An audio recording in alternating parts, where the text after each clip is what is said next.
Good morning, good afternoon, everyone. I want to welcome you to Transcelerate's public webinar today, introducing our attitude of gratitude for patients and care partners. I'm Kelly Simcox, and I'm the Patient Experience Executive Sponsor, so welcome.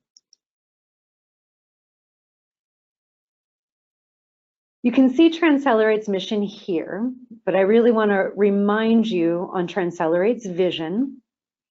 We are all working to really improve the health of people around the world. We want to accelerate and simplify the R&D process of innovative new therapies. I think it's something we can all get behind. On the next slide, you'll see member companies. Since 2012, we've had a lot of leaders and very passionate subject matter experts that have volunteered time on top of their day jobs to design, develop, and deliver solutions to advance the Transcelerate mission. The outstanding metric here is that Transcelerate has designed, developed, and delivered over 400 solutions and implementation tools that really look at R&D ecosystem pain points and maybe transform some opportunities. Again, the great thing is that most solutions are free for public download and use, something like we're doing today in terms of a public webinar. The next slide is really going to tell you a little bit about the ground rules for today's webinar. You can read all about them. What I want to emphasize, because hopefully we will have time for questions and answers, just to let you know what we can't answer questions about. So things like vendors, specifics around that, things like costs of using or implementing Transcelerate assets and tools. We can't answer questions on which member companies are using assets and tools. So bring your questions, but know that some of the questions we will not be able to answer. So on the next slide, just talk a little bit about logistics for today's webinar. We'll go through these briefly so we can actually get to the content. You are all muted for this call. You may go to the GoToWebinar control panel for a better view of the presentation. And if you click on the orange and white arrow in the upper right corner, it'll be a nice presentation view. Again, we welcome questions throughout the discussion. You can submit those in the control panel, but just a reminder, which I learned, make sure you click the send button after typing your question. And an important reminder is this webinar is being recorded, so we can use it in whole or in part. So you should know that. So the good stuff now, we have a number of our team members from the patient experience team joining us today. They will present and have been involved in developing the solutions. They're subject matter experts representing a variety of our member companies. So I'd like to introduce you to Amy Fesmeyer-Boss, Associate Director, Engagement Strategy Lead at BMS, and Candria Harry, Manager, Patient Engagement and Clinical Strategy at Astellas. So without further ado, I have the pleasure of presenting Candria Harry. Candria, I'll hand it over to you. Thanks so much, Kelly. Hi, everyone. I'm Candria Harry and very happy to be joining you today. Amy and I are very excited to share with you what we hope is really valuable information about the new Transcelerate Gratitude Toolkit. Move on to our agenda here. So first off, we're just going to talk about, reasons to demonstrate gratitude and why it's important to our clinical trial participants. And we'll really go over an overview of the toolkit itself and the components of the toolkit, and then just a general summary, and hopefully that'll allow us some time for some questions and answers. So the learning objectives today, we really hope that after our presentation, you'll really better understand the reasons for showing gratitude and appreciation, to our clinical trial participants and their care partners, and learn about the solutions that we have available to show gratitude and how to access and use the gratitude toolkit to show appreciation through the clinical trial journey. Next slide. So we encourage you, we do have available a webinar handout that you can download. If you look at the toolbar, there is a handout section and you can download that as a PDF. So hopefully that's helpful. All right, so now we're going to dive into the reasons we should demonstrate gratitude to our participants and their care partners. Next slide. So we have the opportunity to engage with patients through surveys and advisory boards, and found from that research that 2/3 of participants indicated that they felt valued for their contribution, but that meant 1 out of 3, did not. And so clearly revealing a gap and an area of an opportunity to improve the experience of those who did not feel valued for their contribution. Next slide. So here you can see that for those who shared that they did receive an act of appreciation, they had an increase in overall satisfaction in their clinical trial experience.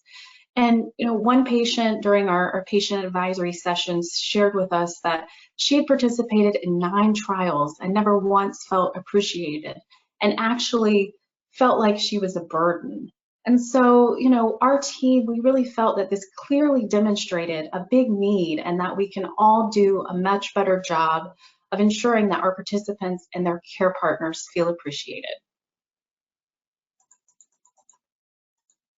Next slide. Sites, we also engage with our site partners, site advisors, and they also shared with us that they felt that there really was value in, developing a toolkit for industry to use to really help facilitate showing appreciation in a meaningful way to our participants and their care partners. So next slide, we're going to take just a look at overview of the gratitude toolkit. But first we have a polling question that we want to share with you.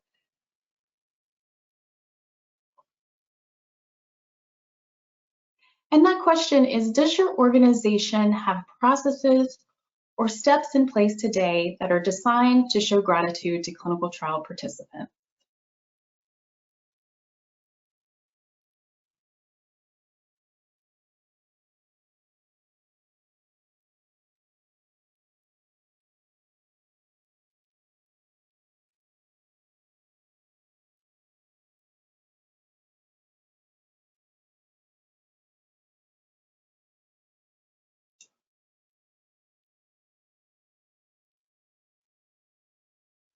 We'll see what the results here are.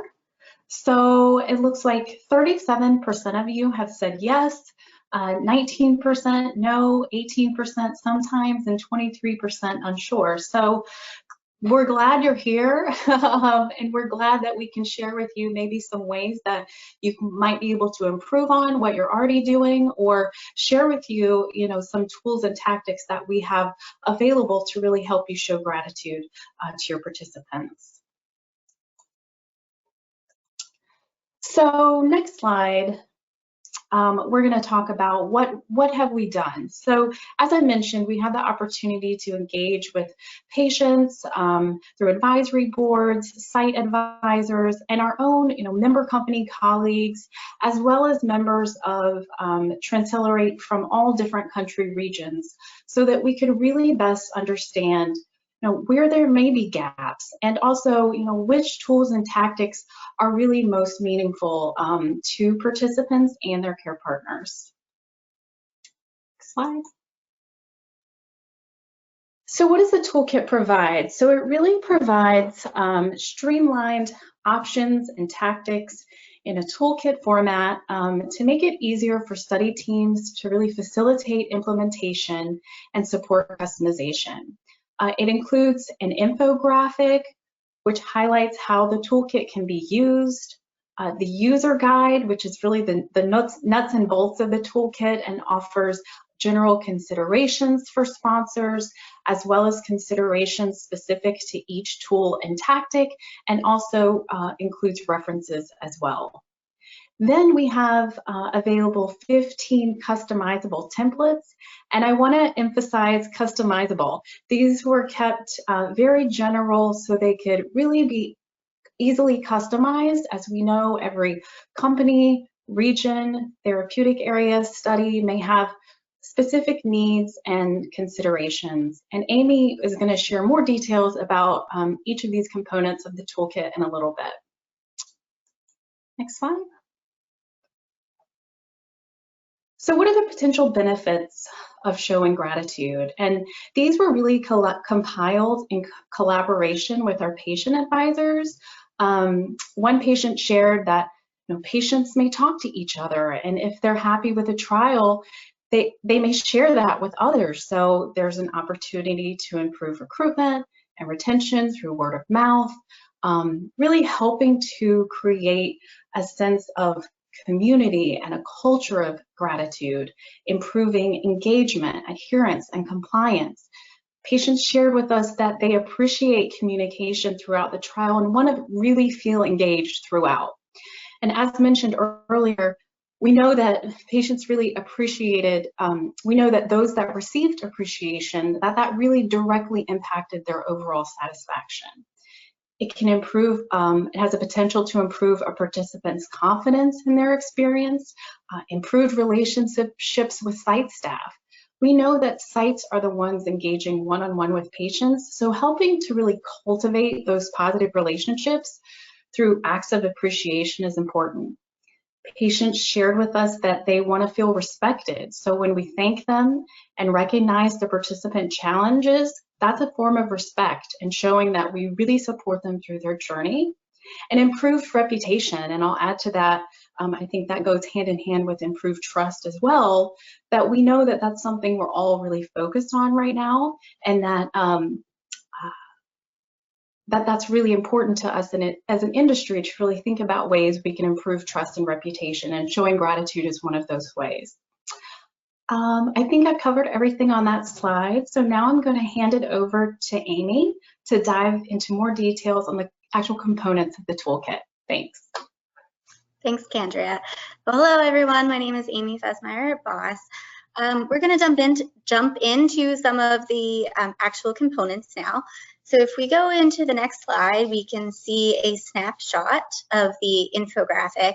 As Candrea said, this is kind of a high-level document to show you how to use the toolkit.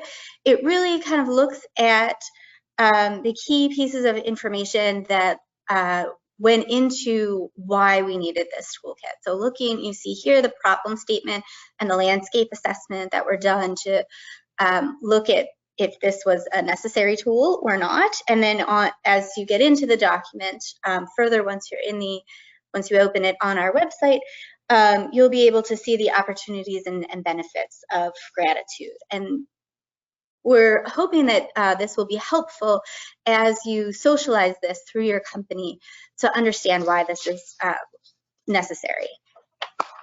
And if we move on, we'll start to talk about the user guide itself. And the user guide goes into further detail about why gratitude is important, but it also provides considerations and gets really into, as Candrea said, the nuts and bolts of how we're going to use this toolkit. So if we can go to the next slide, you'll see this is a snapshot of the table of contents, kind of again reiterating why gratitude is important in clinical trials, giving that overview, considerations, and then you'll actually see some of the templates and how we put things together as well. So if we go to the next slide, we can look at the considerations for demonstrating gratitude. So we really broke these into 3 levels here: the sponsor level, regional and site level, and study level. So when you're looking at using this as a sponsor, you certainly want to make sure you're engaging stakeholders and making gratitude part of your overall operations process. And consider the specific stakeholders that you might use in that process, whether that's CROs or other vendors. regional and site level, we certainly know that there are a number of cultural implications that need to be taken into account when we talk about gratitude.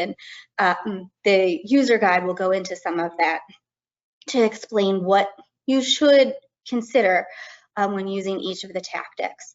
And then study level, obviously we encourage everyone to be mindful of the participant population and consider what is meaningful given your particular therapeutic area, your study population, and what would help your participants feel appreciated.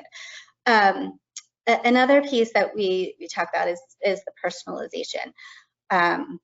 We heard overwhelmingly from our patient advisors that they want as much personalization as possible, and that is partly why the templates were developed to give flexibility and show what can be done, as well as to support the sites in the actual expression of gratitude.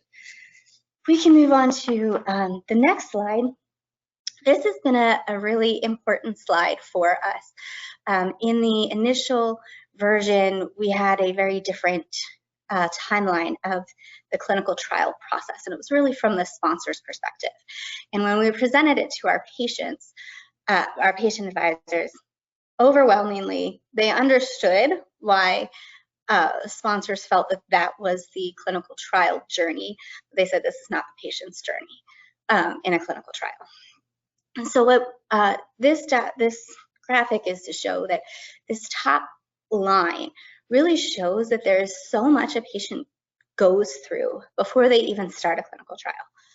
In some cases, they are newly diagnosed with a new disease or condition.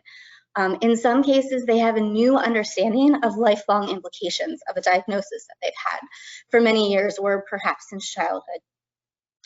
But if they're starting to think now about a clinical trial, that also means that they've had an event that results in a change of treatment.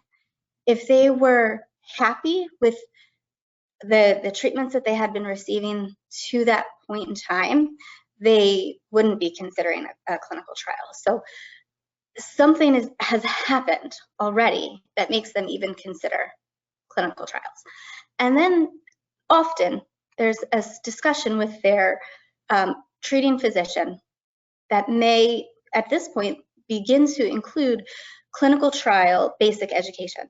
In some cases, individuals are not familiar with clinical trials, and the idea of a trial is very scary. So they have to get comfortable with the idea of a clinical trial, and then they can start to talk about your clinical trial and if the investigational product is important to them and something that they would like to be a part of. So then once they start to learn about your trial and they may enroll, that's really, now they're in a trial, but as I said, they've gone through this whole process before they've even begin what the pharmaceutical industry often considers the start of the trial. So that's why it's important to express gratitude at the start of a trial, recognizing that patients have had this experience already and they are looking to us as the next step in their journey. In addition, we know that screening windows can take many weeks and often involve several visits. So as you see here, we have a thank you. We recommend a thank you card for screening card for a thank you card for those who have screened, even if they've screen failed. The rest of this graphic kind of maps together when we think some of the tactics can be used at different points in the trial. What's important to recognize is that the journey is not linear, and many of these tactics, as we said, are customizable, and the intent is to be flexible. So they can be used at different places within during the trial journey. In addition, you see some of this color coding, and you'll see that color coding throughout the user guide to show when we have mapped these tactics to various points in the clinical trial journey. Okay, so if we can move on to the next slide, we will jump into some of our templates. So this first slide gives an overview of what templates there are. So I mentioned already the thank you for screening template, but we also have thank you for participating at study completion with 2 options. We also have some thank you cards designed for the care partner as well, recognizing that their role in a clinical trial is extremely important as well. And then we have some templates on milestone and completion certificates. So we can go on to the next slide. So this is one example of our thank you cards. And we do have thank you cards and thank you letters. What we learned in our assessments was that some cultures prefer thank you cards over letters, and some cultures prefer thank you letters. So you'll see multiple templates working to both of those options. You'll see we do have template text here, as well as a option for the cover. And then we can go on to the next slide, and this gives you an example of the considerations that we felt were important to think about when using this particular tactic. So looking at the languages for that you're using on the cover, thinking about how you're going to print and distribute to sites, looking at those who go through the screening process but ultimately don't enroll for whatever reason. So considerations are listed here for use, and you see on the right of that slide, you'll see the different options for customizable text with different options for those who did enroll and those who did not enroll. So next slide, please. And these are some examples of our milestone certificates. The thinking behind these was that sometimes patient participants, as they're going through a trial, it's a very long duration. And just knowing that they are 50% of the way done or have completed all of their bone marrow biopsies or some other very arduous assessments, just continues to give them that motivation that, okay, I can do the rest of this. So we think it helps to show that our appreciation for them and that they are working through sometimes a very long visit schedule and long duration. And the next slide shows some of those considerations as well. So lots of considerations here. I won't read them all to you, but think about who would be the signatory, what the best milestone recognition for your particular study and therapeutic area, and consider if you would print them on demand at the site. And there's certainly lots of opportunities here to customize these.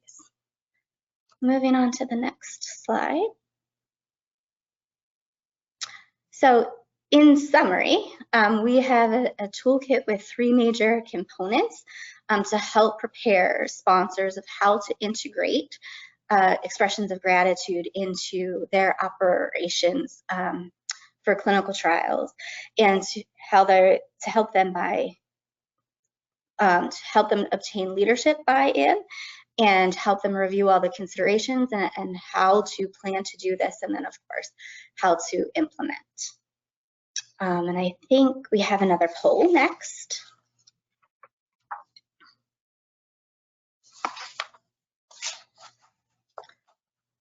So has anyone implemented any of the following tools or tactics in your clinical studies?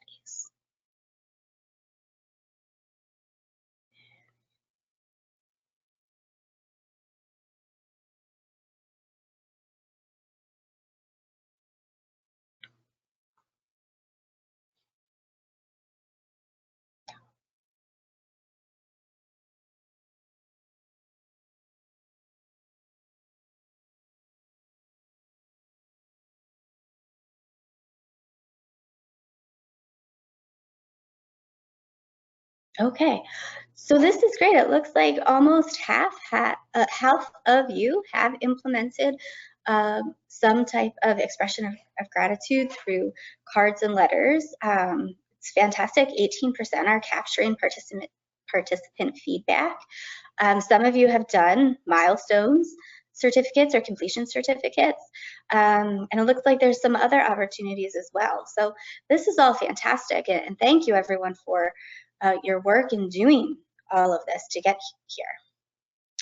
So if we can move on to the next slide. So really, in conclusion, we have a call to action, and that is for everyone to consider supporting our clinical trial participants and their care partners by helping them feel appreciated. And we have 4 focused areas around that. And first, thinking about the time and energy that the participants and care partners invest into a clinical trial, into the travel to a site, the site visits, which we know can take hours on depending on how many assessments are being done, and the associated burden with all of that. We recognize that simply showing appreciation can make a huge difference in the trial experience, and we want to treat people as human beings and not treat them just as a number in a study. Second is that recognizing that each participant's journey is different. Some tools and tactics may not be appropriate in certain cases and more relevant in other scenarios and therapeutic areas. So our intent was to make this as flexible as possible, because we're recognizing that flexibility is the key, and offering those opportunities for at the site to connect with the patient. Also, don't undermine the importance of just a simple thank you. So the impact of a simple verbal thank you can go a long way for a participant. And finally, consider the critical role that a care partner may play in the participant's clinical trial journey. Care partners deserve recognition too, because many of our participants would be unable to participate without the support of their care partners. So if we can go to the next slide. So now that we have shared this, we want to hear from you if you are able and begin to implement any of this. So please share your feedback with us at shareyourimplementationexperience.com. That's all one word, and we luckily have the link here to show you. We value your feedback, and that helps us learn how to further support implementation across the board. And certainly you have the links here on the right as well to connect with us through LinkedIn and the info at transceleratebiopharmainc.com.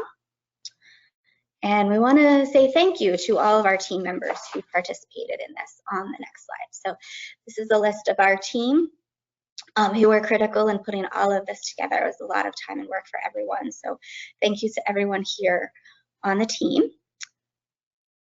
And we don't want to conclude without mentioning our other solutions from the patient experience team, which is on the next slide. We move next way, forward. Next slide. One more. There we go. Thank you. So we also have the Patient Protocol Engagement Toolkit, which is also known as the PPET. This provides guidance on designing clinical studies with patient input. Next, we have the Study Participant Feedback Questionnaire, or the SPFQ. And this is designed to gather patient feedback in the beginning, in the middle, and the end of the study. And then certainly this fits well in with the Gratitude Toolkit, in that we can show appreciation to all of our clinical trial participants. And I think with that, we have another poll. So how confident do you feel that you could use these solutions to incorporate more points of gratitude in your studies?